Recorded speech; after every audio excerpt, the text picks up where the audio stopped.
नमस्ते आप सभी को। सनातन मेरे चैनल पर आप सबका स्वागत है। आप लोगों से आग्रह है इस चैनल को सब्सक्राइब करें, लाइक करें और शेयर करें। आज दिल्ली में रैली होने वाली थी, जो सवर्ण समुदाय द्वारा जो यूजीसी का जो कानून बना है उसके विरोध में एक रैली होने वाली थी। तो रैली के लिए पहले परमिशन ली गई थी, लेकिन लास्ट टाइम में परमिशन कैंसिल कर दिया गया ताकि लोग कोर्ट से परमिशन न ले सके, और अधिकतर लोगों को हाउस अरेस्ट कर दिया गया। स्वामी आनंद स्वरूप जी हो, करणी सेना प्रमुख हो, अजीत भारती जैसे फेमस यूट्यूबर हो, इन सबको हाउस अरेस्ट कर लिया गया। और कुछ लोग जो बच के पहुंच भी गए दिल्ली में, उन सबको रोका गया, कई लोगों को अरेस्ट भी किया गया, कई लोगों को अपमानित किया गया। ऐसा करके ये सरकार क्या साबित करना चाहती है? यूजीसी कानून पर जब सुप्रीम कोर्ट ने स्टे लगा दिया था तो ये मामला थोड़ा ठंडा पड़ गया था, लोग भूलने से लगे थे। लेकिन ऐसा करके सरकार ने उस जो चिंगारी बुझ रही थी उसको दोबारा जगा दिया है। सरकार एक कहावत है ना, विनाश काले विपरीत बुद्धि। तो ये सरकार के विनाश काल हो गई, इसको जो बीपी सिंह के मार्ग पर चल गई सरकार। तो हर चीज़ अभी उल्टा सोचते हैं। भाजपा की पुरानी बीमारी है, जो उनके वोटर हैं उसको अपमानित करने में उसको बहुत मजा आता है। आज जब भाजपा सत्ता में आई है उसके लिए सवर्ण मतदाता, सवर्ण उसके प्रचारक, सवर्ण जितने भी इन्फ्लुएंसर है, सवर्ण लोग जो भी मीडिया में बैठे उन लोगों का बड़ा योगदान है। मगर भाजपा को और नरेंद्र मोदी जी को उनका योगदान नहीं चाहिए, और उनको ये बार बार अपमानित कर रहे हैं।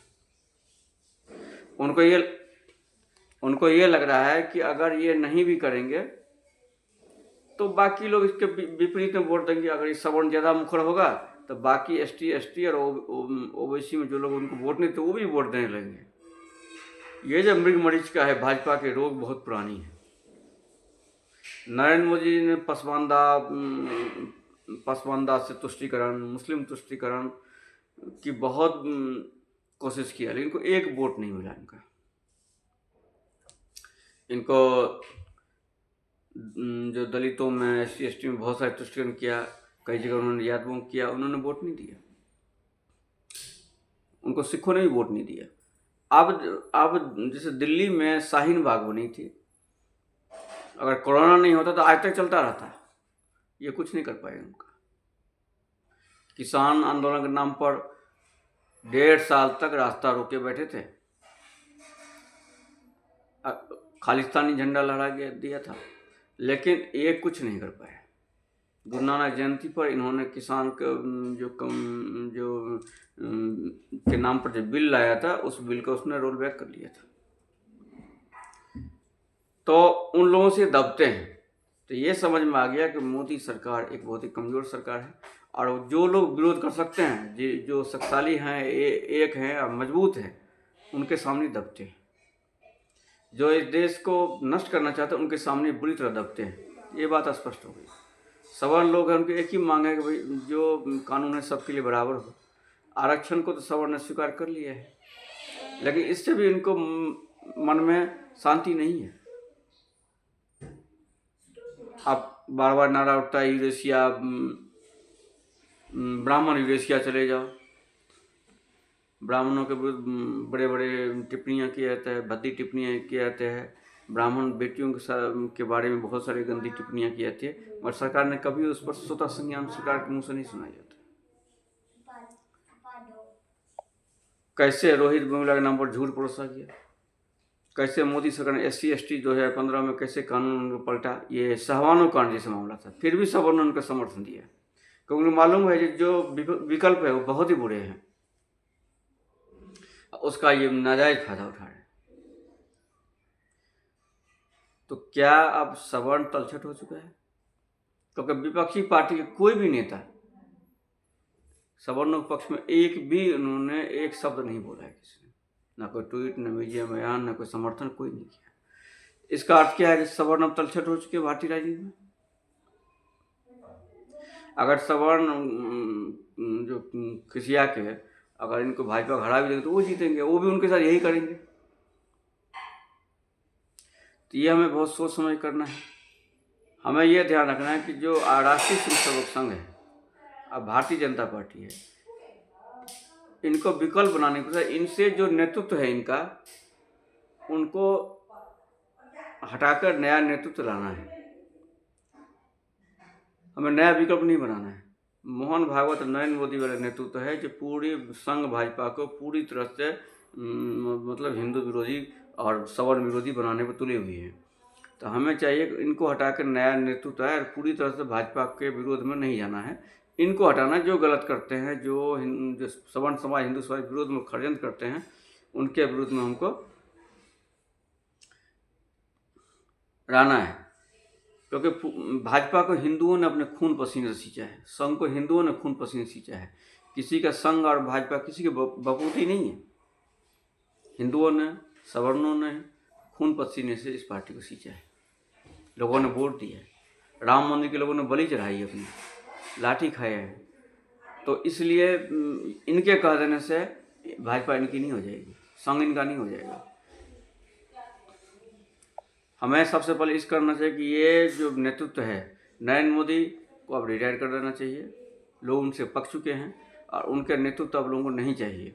उनका झूठ, लगातार झूठ झूठ झूठ पर लोग अब उब चुके हैं और पूरी तरह से वो अम्बेडकरवादी की लाइन पर चले गए, वो फूले और पेरियार के लाइन पर चल चुके हैं। वो ये नहीं बताते हैं कि चाहे वो पेरियार हो, फूले हो या भीमराव अम्बेडकर हो, ये प्रो ब्रिटिश थे, ये लोग सनातनी विरोधी थे ये लोग, ये बात स्पष्ट है। लेकिन ये बार बार इनको करके क्या बताते हैं? चुनाव के समय अचानक हिंदू त्रिकोण लेकर आ जाते हैं कि हम हिंदू हैं। अब बहुत साल रह चुके हैं तो अब इनके विदाई का समय आ गया है। अच्छा अब ये इनकी विदाई हो जाए और नया नेतृत्व हो। हमें ये कोशिश करना है कि 2027 में जो उत्तर प्रदेश का चुनाव है योगी आदित्यनाथ जी का, अभी हमारे पास और कोई विकल्प नहीं है उनके अलावा, जो हम उनको हारते हुए नहीं देखना चाहते। हिंदुओं के लिए, सवर्णों के लिए उनके अलावा कोई विकल्प नहीं है। तो हमें उनके पक्ष में रहना है, उनको बनाए रखना है। लेकिन अब नरेंद्र मोदी से बहुत आग्रह है कि अब वो बहुत राज कर लिए हैं और उनके सबके साथ सबका विकास से हम लोग ऊब चुके हैं और उनको जाने का समय आ गया है। उनको वानप्रस्थ का समय आ गया है उनका, क्योंकि 75 वर्ष हो चुका है। अब उनके वानप्रस्थ का समय आ गया है। जो बोलते हैं झोला उठा के हमको जाने का समय आ गया है, तो वो आ गया। और अच्छा हो कि ये करे, क्योंकि अब उनके किसी बात पर लोगों को विश्वास नहीं है। अभी आज उन्होंने ट्वीट किया था कि जो राष्ट्रपति द्रौपदी मुर्मू जी के साथ जो पश्चिम बंगाल के अंदर के, तो ये लोकतंत्र का विरुद्ध है। हाँ, वो विरोध है। क्या ये विरोध में है कि ये क्या ठीक है कि राष्ट्रपति को बार बार बोले कि राष्ट्रपति नहीं है, वो ट्राइबल समुदाय से बार बार बता रहे हैं। तो क्या वो राष्ट्रपति बनाए थे, वो ट्राइबल समुदाय से बनाए, अब ये बार बार बता रहे हैं। आप जो सवर्ण लोग जो अपना धरना प्रदर्शन करना चाहते हैं, इनका संवैधानिक अधिकार नहीं है।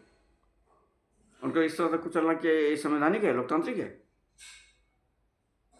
जबकि बाकी वो जो भीम आर्मी वाले हैं वो हर जगह उत्पात में जाते हैं, उनको वही श्रेणी कैटेगरी की सुरक्षा दी गई है। आज वो देखिए दिल्ली मुत्तमनगर में दंगा हुआ, वो जो तरुण जाटव की हत्या हुई, एक ट्वीट नहीं आया इनको नरेंद्र मोदी। सलीम वास्ती की जिस तरह से हत्या हुई, इनके मुँह से एक ट्वीट नहीं आया, क्योंकि इनका पसमानदा प्रेम जो है बाधक है इसमें। तो ये सरकार पूरी तरह से पथभ्रष्ट हो चुकी है और अच्छा होगा कि मोदी जी दया करे और अपना वानप्रस्थ कार्यक्रम, जो हमारा 4 आश्रम व्यवस्था, हमारा वर्ण आश्रम व्यवस्था है, उसमें 75 वर्ष के बाद वानप्रस्थ के है, वो वानप्रस्थ ही रखे तो अच्छा रहेगा। अब लोग उनसे ऊब चुके हैं। सवर्ण का कोई भी आंदोलन हो, सवर्ण के कोई भी मांगे हो, कोई भी सरकार नहीं है। अभी कर्नाटक ने वो जो कानून बनाया है, 5% से कम जनसंख्या सवर्णों की। कर्नाटक सब एक शांत राज्य था, उसको किस तरह से पूरी तरह से सनातन संस्कृति को नष्ट करने पर तुली हुई है वो सिद्धारमैया की सरकार, मगर इसके मुंह से एक शब्द नहीं आता।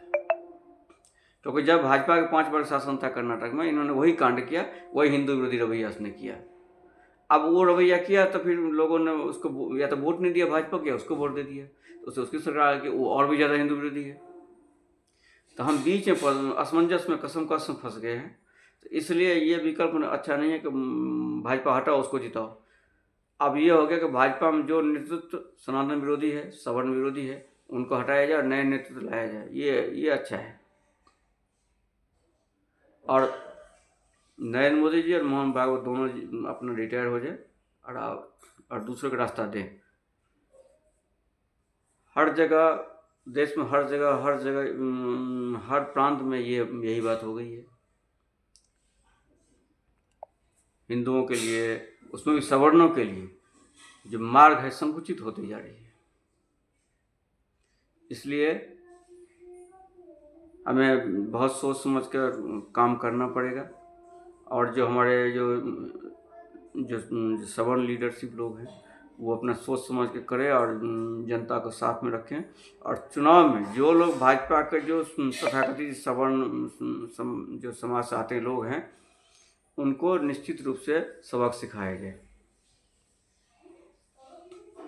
ताकि ये पार्टी बंदी जो कर रहे हैं ना, ये हर चीज़ में पार्टी सपोर्टर, उससे मुक्ति मिले। नमस्ते।